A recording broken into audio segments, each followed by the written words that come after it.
Querido amigo, querida amiga, com a graça de Deus, nós estamos aqui para este momento de reflexão. O texto de Lucas, capítulo 21, versículo 9 ao 19. Não tenham medo quando ouvirem falar de guerras e de revoluções, pois é preciso que essas coisas aconteçam primeiro. Mas isso não quer dizer que o fim esteja perto. E continuou: uma nação vai guerrear contra outra e um país atacará outro. Em vários lugares haverá grandes tremores de terra, falta de alimentos, epidemias. Acontecerão coisas terríveis, e grandes sinais serão vistos no céu. Mas antes de acontecer tudo isso, vocês serão presos e perseguidos. Vocês serão entregues para serem julgados nas sinagogas, e depois serão jogados na cadeia. Por serem meus seguidores, vocês serão levados aos reis e aos governadores para serem julgados. E isso dará oportunidade a vocês para anunciarem o Evangelho.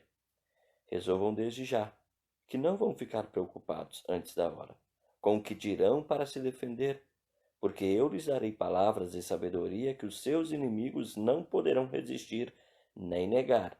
Vocês serão entregues às autoridades pelos seus próprios pais, irmãos, parentes e amigos, e alguns de vocês serão mortos. Todos odiarão vocês por serem meus seguidores, mas nem um fio de cabelo de vocês será perdido. Fiquem firmes, pois assim vocês serão salvos. Querido amigo, querida amiga, Ulisses Rossi, obrigado pela companhia. Lembrando a vocês que o novo milênio, a década de 10, já passou, e nós já estamos até por terminar, faltando ainda 13 meses para 13 meses e meio para terminar aí a segunda década deste novo milênio de 2000. E algumas pessoas nesta segunda década deste segundo milênio, nós estamos vivenciando muitos sinais, e esses sinais eles mostram muitas coisas. Mas o que o mundo vê, o mundo diz que nós estamos vivenciando muitos desses sinais em decorrência daquilo que o ser humano tem feito. De fato, verdade. E nós podemos até muitas vezes, no meio desses sinais, nos esquecer desses sinais aos quais Jesus falou, aos quais ele já nos pré-anunciou. E nós precisamos nos relembrar também desses sinais e olhar para os mesmos como sendo também uma certa advertência de Deus, uma maneira de voltar o nosso olhar para aquilo que Deus já nos deixou dito e talvez tentar olhar para aquilo que o Evangelho também está nos anunciando aqui por meio de Lucas, palavras de Jesus. Pois bem, querido amigo, querida amiga, se Jesus já falou muito sobre os sinais, e se nessa última década que ainda está por terminar, nós temos vivenciado muitos desses sinais aos quais Jesus já havia anunciado, nós precisamos nos relembrar. E precisamos tentar relembrar desses sinais que já aconteceram, que nós muitas vezes vivenciamos, e tentar responder assim: o que Jesus tem a nos dizer no meio de tudo isso? Será que os sinais dos quais Jesus anunciou está registrado aqui em Lucas 21, 9 a 19?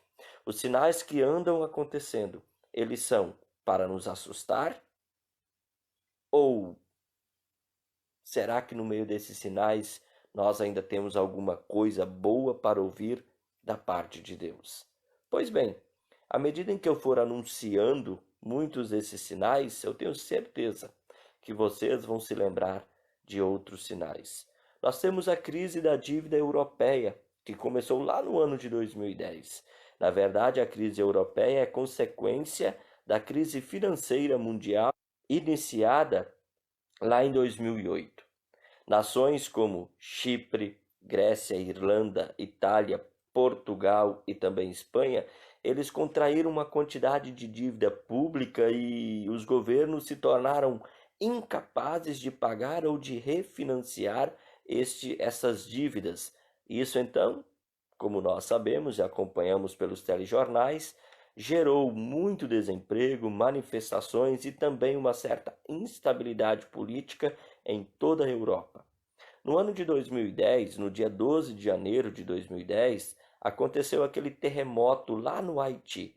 Um terremoto de magnitude 7.0 atingiu aquela nação, aliás, a nação mais pobre em todo o hemisfério ocidental, e isso foi seguido de 60 tremores secundários que foram ocorrendo nas semanas seguintes, e isso então levou à destruição de hospitais, aeroporto, o próprio porto e também centenas de milhares de prédios e de casas.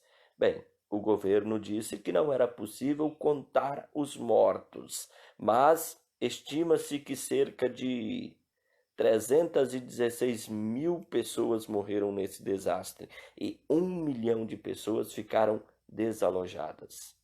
Nós também tivemos aquele derramamento de óleo no Golfo do México em 2010. Aconteceu no dia 20 de abril, quando aquela plataforma petrolífera, nela então localizada lá no Golfo do México, explodiu e acabou matando 11 pessoas. Nós também tivemos o tsunami e aquele desastre nuclear em Fukushima. Isso aconteceu no dia 11 de março de 2011. Um tsunami de 15 metros de altura e, claro, um terremoto de magnitude 9.0, então danificou os reatores lá naquela usina nuclear e então mais de 100 mil pessoas foram evacuadas da região e tivemos ali cerca de 1.000 mortes. Nós também tivemos aquele ataque terrorista na Noruega em 2011, 22 de julho de 2011. E ali então nós tivemos 77 pessoas mortas, sendo 69 jovens. Também nós tivemos a guerra civil na Síria, 2011 em diante, porque ainda não terminou. Aí nós temos toda essa questão da imigração, né, dos refugiados. Nós temos, quem não lembra daquela imagem daquele garotinho morto lá na praia? Seguiu-se a Primavera Árabe e a violência que emergiu na Síria se transformou em uma sangrenta e prolongada guerra civil.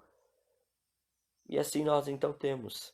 Tanto que no ano de 2013, o presidente Bashar al-Assad, ele foi amplamente repudiado pelo uso de armas químicas contra civis. E desde 2011, mais de 5,6 milhões de sírios foram forçados a abandonar o seu próprio país. Milhares de pessoas morreram em naufrágios devido às embarcações precárias que eram usadas para cruzar o mar Mediterrâneo rumo à Europa.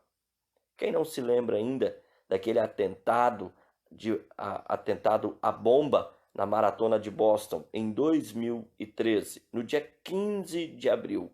2 bombas explodiram próximas à linha de chegada da maratona em Boston. 3 pessoas morreram e mais de 260 ficaram feridas, incluindo 16 pessoas que tiveram as pernas amputadas. Nós também tivemos aquele desabamento de um prédio lá em Bangladesh em 2013. No dia 24 de abril, uma fábrica de produtos têxteis, explodiu, desabou e matou cerca de 1.135 pessoas. E a epidemia do Ebola? 2014 até 2016, a Organização Mundial da Saúde, então, ela descobriu esse vírus na zona rural do sudeste da Guiné, marcando início, então, a uma epidemia do vírus no oeste do continente. A doença se espalhou rapidamente e mais de 11 mil pessoas morreram por causa desse vírus em todo o mundo. Querido amigo, querida amiga, esses são alguns dos sinais. Poderia falar também para você sobre o surgimento do Estado Islâmico a partir de 2014. Passou a ser conhecido em todo o mundo porque passaram a cometer execuções públicas, estupros, decapitações, crucificações e exibir isso de maneira online. Quantos jornalistas foram sequestrados e executados e tiveram as suas vidas e até mesmo a sua morte exposta pelo YouTube? E aquele tiroteio Sim, aquele tiroteio na igreja em Charleston em 2015. Esse massacre ocorreu na Carolina do Sul em 2017, no dia 17 de junho. Aliás, dia 17 de junho de 2015, em uma das igrejas mais antigas dos Estados Unidos, uma igreja afro-americana. 9 pessoas morreram, foram mortas, incluindo o pastor. E a crise de refugiados na Europa a partir de 2015? Quantos? Aliás, muitos dizem que essa onda imigratória atingiu níveis alarmantes. Cerca de 1 milhão de refugiados e imigrantes chegaram nas praias da Europa, fugindo de conflitos, fugindo de perseguição, quer seja na Síria, no Afeganistão ou até mesmo no Iraque. Ano de 2015, os Estados Unidos legalizou o casamento homossexual. Querido amigo, querida amiga, ainda no ano de 2016, nós tivemos a epidemia da Zika. É isso mesmo, a epidemia da Zika. Foi declarada, então, emergência pública internacional. E os documentos do Panamá, 2016? Cerca de 11,5 milhões de documentos eles foram vazados para a imprensa e isso escancarou para o mundo várias autoridades políticas, do futebol, do cinema, mostrou que a corrupção ela está generalizada. Querido amigo, querida amiga, esses são alguns sinais. Poderia falar ainda 2017, os furacões Harvey e Maria. O furacão Harvey, categoria 4, atingiu Texas em 25 de agosto de 2017, causando um prejuízo de 125 bilhões e também 88 mortos. E o furacão Maria, categoria 4 também, atingiu Porto Rico em 20 de setembro daquele mesmo ano e cerca de 3 mil pessoas morreram. E a crise humanitária na Venezuela, a partir de 2017, e o massacre da escola lá na Flórida, em 2018, no dia 14 de fevereiro, um ex-aluno entrou atirando e assim deixou 17 feridos e 17 mortos. E a emergência climática, que foi declarada pela ONU a partir de 2018? Sim, isso aconteceu em outubro de 2018. O painel intergovernamental das Nações Unidas sobre as mudanças climáticas divulgou um relatório preocupante, declarando que o mundo pode ter apenas 12 anos para evitar danos irrevogáveis do aquecimento global. Querido amigo, querida amiga, esses são alguns sinais. Apenas alguns sinais que nós vivenciamos nessa última década, que ainda está por terminar. E Jesus diz: não tenham medo quando ouvirem falar de guerras e de revoluções, porque é preciso que essas coisas aconteçam primeiro, mas isso não quer dizer que o fim esteja perto. É mesmo. Tantas coisas, pastor, e isso quer dizer que o fim ainda não está perto? Não. Querido amigo, querida amiga, além desses sinais que eu já disse para vocês que aconteceu, que nós vimos pela TV, esses sinais, eles também serão ainda seguidos de perseguição, prisão aos cristãos, ódio aos cristãos. Nós seremos julgados, seremos presos por governadores e reis. Muitas famílias serão desfeitas por causa do evangelho. Os cristãos serão detestados pelas pessoas, as pessoas não vão querer saber dos cristãos, da igreja, do cristianismo. E Jesus, ele nos fala que tudo isso, ódio, perseguição, julgamento, prisão, famílias desfeitas, tudo isso Jesus diz que é justamente para beneficiar de certa forma os nossos algozes. É isso mesmo. Versículo 15. Versículo 15, Jesus diz: porque eu lhes darei palavras eu lhes darei, porque eu lhes darei palavras e sabedoria que os seus inimigos não poderão resistir nem negar. Olha só, o desfecho final será favorável aos perseguidores. Ah, pastor, isso é meio injusto. Esse é o nosso sentimento, é verdade. Talvez a gente pense assim, mas como?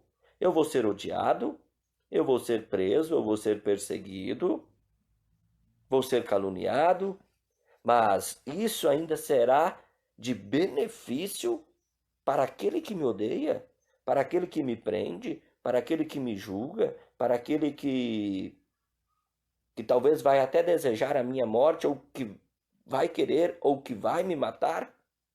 Querido amigo, querida amiga, um bom exemplo disso é o próprio Estevão. Está lá em Atos capítulo 7, versículos 54 e 58. O seu discurso, o discurso de Estevão, não foi rebatido pelas pessoas que o estavam ouvindo, e entre eles Saulo. Eram pessoas instruídas, pessoas muito capazes intelectualmente. Mas o discurso de Estevão não pôde ser contradito por eles, não pôde ser rebatido por eles. Aí então, esses homens acabaram matando Estevão. Mas diante do testemunho de Estevão, pouco ou logo depois, aquele que segurava as vestes dos homens que mataram Estevão foi convertido ao Evangelho. E desse homem nós temos 13 cartas aqui no Novo Testamento. Saulo, o apóstolo Paulo. Querido amigo, querida amiga, Jesus ele garante aos seus discípulos que não importa o que acontecer no tempo do fim. Jesus faz uma promessa: nem um fio de cabelo de vocês será perdido. Não quer dizer que nada irá acontecer com o cristão. Não, não é isso. Não quer dizer que o cristão não sofrerá dano diante do ódio, diante do julgamento, diante da prisão, perseguição. Não, não é isso que Jesus quer dizer. Jesus, com essa promessa, está dizendo assim: a vida eterna não sofrerá dano. É isso mesmo. A vida eterna não sofrerá dano. E é aqui que nós agora encontramos o real consolo. Se Jesus ele diz que quando nós formos odiados, julgados, perseguidos, ele nos usará como sua boca, como suas mãos e suas pernas para testemunhar e até mesmo para beneficiar os nossos algozes, ele também está dizendo: aquieta o teu coração, porque a vida eterna, essa não sofrerá dano nenhum. Permaneça em Cristo, custe o que custar. As coisas nesse mundo, as pessoas, inclusive as cristãs, elas serão atingidas, sim. Elas podem ser feridas no seu corpo, mas a vida eterna não sofrerá dano. Em Cristo Jesus, nós temos essa garantia. E é por isso que Jesus nos exorta, lá em Lucas, capítulo 21, versículo 19, onde ele diz: fiquem firmes, pois assim vocês serão salvos. Essa mesma exortação aparece em Mateus 10, 22 e Mateus 24, 13. Quem ficar firme até o fim será salvo. E também está lá em Apocalipse: sejam fiéis, mesmo que tenham de morrer, e como prêmio da vitória, eu lhes darei a vida eterna. Apocalipse 2:10. Jesus está nos dizendo: mantenham-se firmes na fé, de maneira perseverante, pois todas as circunstâncias do fim, todos os sinais, eles nos assustam, nos intimidam, mas ao mesmo tempo Jesus diz: vocês serão minha boca, vocês serão minhas testemunhas, e aquietem o coração. Eu estou cuidando de vocês. Eu estou cuidando de todos vocês também nesses sinais e em meio a todos esses acontecimentos. Sim, muitas vezes os sinais, eles podem nos levar a nos escandalizar. Assim como aconteceu lá quando o profeta Malaquias pregou, as pessoas se escandalizavam pela prosperidade dos injustos. E ao mesmo tempo que eles se escandalizavam, isso também se tornou uma tentação para eles de também quererem ter essa prosperidade e começarem a cometer atos injustos. E daí serve o alerta do profeta Malaquias. Está lá no capítulo 4 do profeta Malaquias. Outra coisa, os sinais, eles podem nos levar à dúvida. E a grande inimiga da fé cristã na atualidade é justamente a dúvida. Mas, como bem disse o profeta Malaquias, da parte do Senhor, Jesus é o sol da justiça, e ele traz salvação em suas asas. E estando em Jesus, por mais que os sinais do fim nos assustem, podemos fazer como nos aconselhou Jesus. Está lá no Evangelho de Lucas, capítulo 21, no versículo 28. Quando esses sinais, e nós temos acompanhado, quando essas coisas começarem a acontecer, fiquem firmes e de cabeça erguida, pois logo vocês serão salvos. Aqui nós podemos entender até as palavras de Paulo. Para mim, o morrer é lucro. Deus nos abençoe. Deus nos guarde firmes na fé. Os sinais não nos assustam, mas os sinais nos mostram o cuidado de Deus, a proteção de Deus e, principalmente, a certeza da sua palavra. O Senhor te abençoe e te guarde. O Senhor faça resplandecer o seu rosto sobre ti e tenha misericórdia de ti. O Senhor sobre ti levante o seu rosto e te dê a paz. Em nome do Pai, do Filho e do Espírito Santo. Amém. Muito obrigado. Marlene Wagner Ayer, obrigado pela audiência. Denilda Boni, obrigado. Hilda Boca, obrigado. Andréa Kroning Wendler, obrigado. Max Detman Santana, obrigado. Carlos Engelmann, obrigado. Dedé Vitorino, aqui de Querência do Norte, obrigado. Alzira Nink Lauret, Erno e a Márcia, lá de Alto Parnaíba, Maranhão, muito obrigado. Michele Kaiber, minha afilhada, Deus te abençoe, ricas bênçãos na tua vida. Pastor Elmar Hoffman, Espírito Santo, obrigado. Paulo Nimer, muito obrigado. Pastor Gilberto Crick, obrigado pela sua companhia, meu amigo. Juliana, e também o seu filho José Pedro Hindersman, obrigado pela audiência aqui de Querência do Norte. Solange Emerson Land, Santa Cruz de Monte Castelo, muito obrigado. Júnior Paulo Fajardo, Mercado Economia, muito obrigado. Alzira Nink Lauret, obrigado pela audiência, pela companhia. Rosana Kuch-Zarks, obrigado pela companhia. Herman João Froder Neto, obrigado pela audiência. Obrigado também a Marley Borba, Obrigado também ao Alessandro Rodrigues. Muito obrigado, Luiz Ronenzorg. Obrigado. Tatiane Vieira. Ô, Tatiane, Deus te abençoe. Também aqui de Querência. Obrigado pela audiência. Flávio Alves de Oliveira. Obrigado. Silvio Nilson Vorpagel. Ari Vorpagel. Leane Glink.